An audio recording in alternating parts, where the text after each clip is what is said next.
Malegaon corporation में बरसरे इक़्तिदार को 5 साल मुकम्मल होने पर आ गया। इस दौरान हम अपोजिशन में रहते हुए महागठबंधन आघाड़ी 5 साल हर वक्त हमने कोशिश ये की कि मुस्बित अपोजिशन की जाए और उस अपोजिशन को देखते हुए बरसरे इक़्तिदार अपनी कोई लाइन सही करे, मगर बरसरे इक़्तिदार ने कभी भी अवामी राय या अपोजिशन की राय को खातिर में नहीं लिया और उसका नतीजा इन 5 सालों में मालेगांव शहर की आवाम नदी के इस पार और नदी के उस पार का फर्क देख रही है। हम आज भी बुनियादी ज़रूरत हमारी आज भी पूरी तरह नहीं हो पाई। हम बुनियादी ज़रूरत को तरस रहे हैं और नदी के उस पार बुनियादी ज़रूरत पूरी होने के बाद अब वहाँ आराइश और जेवाइश का काम किया जा रहा है। अब लग्जरी कामकाज वहाँ हो रहे हैं।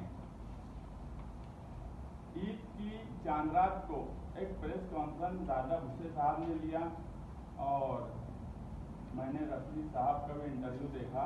उन्होंने कहा कि यार महाराष्ट्र सरकार ने 100 करोड़ ईद का तोहफा दिया है।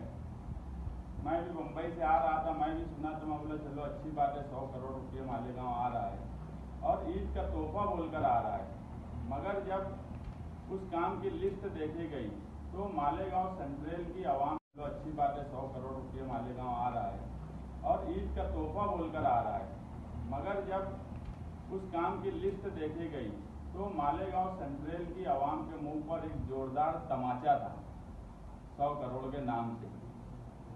उसमें 30% फंड मालेगांव महानगर पालिका का है और 70% फंड वो महाराष्ट्र सरकार का है। 30% फंड हमारा देने के बावजूद हमको मालेगांव सेंट्रल को सिर्फ 7 करोड़ भी मुकम्मल नहीं, 6 करोड़ 96,20,13 रुपये का काम मिला है। अगर हम हमारा 30% ही 30 करोड़ का काम करें तो 30 करोड़ का काम कर सकते हैं। बाकी सारा काम आउटर में है।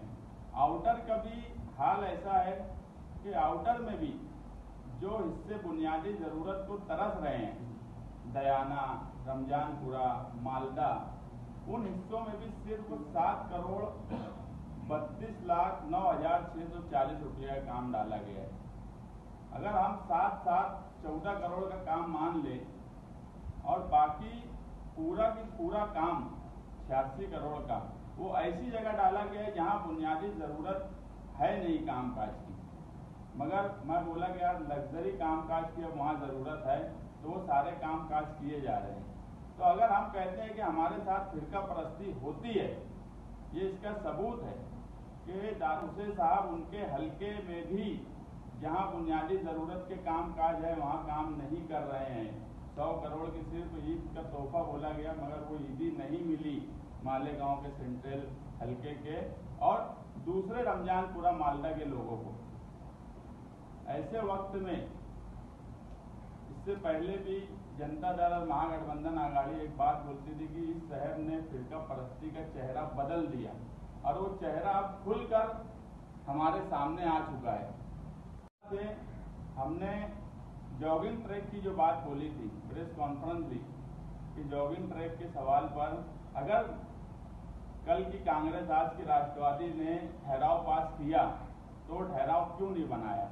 दूसरे दिन आनंद फानन में ठहराव तो बना दिया गया मगर आज भी प्रोसीजर के हिस्से से वो ठहराव गुजर नहीं रहा है।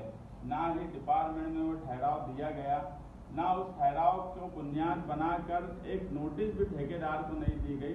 ये मालेगांव शहर को बेवकूफ़ बनाने का काम किया जा रहा है। हमारा ये बोलना है कि आप साफ तरीके से काम करिए, आप शहरियान को धोखे में मत रखिए, अपोजिशन को धोखे में मत रखिए। आप एक तरफ ठहराव रद्द करने की बात बोलते हो, दूसरी तरफ उस पर कोई अमल बजावनी नहीं करते। तो ये मालेगांव के शहरियान के साथ एक किस्म का धोखा है। हम आज भी जॉगिंग ट्रैक के खिलाफ हैं क्योंकि जो उसमें बुनियादी बात थी ईदगाह ट्रस्ट और एमएचजी कॉलेज ट्रस्ट, इनकी जगह थी तो सिर्फ कारपोरेशन एनओसी नहीं दे सकती थी, इनसे भी एनओसी की बात होना चाहिए थी। जब कारपोरेशन में वो ठहराव की बात आई थी तो कारपोरेशन जगह मालक से भी एक राय लेना चाहिए था, ना उस वक्त राय ली गई। और जब तुमने वो ठहराव को ही रद्द कर दिया तो उसको प्रोसीजर में क्यों नहीं गुजार रहे हो। तीसरी बात के मालेगांव शहर में साफ सफाई का निज़ाम दिन ब दिन खराब से खराब तर होता जा रहा है। मच्छरों की हालत शहर में कितनी है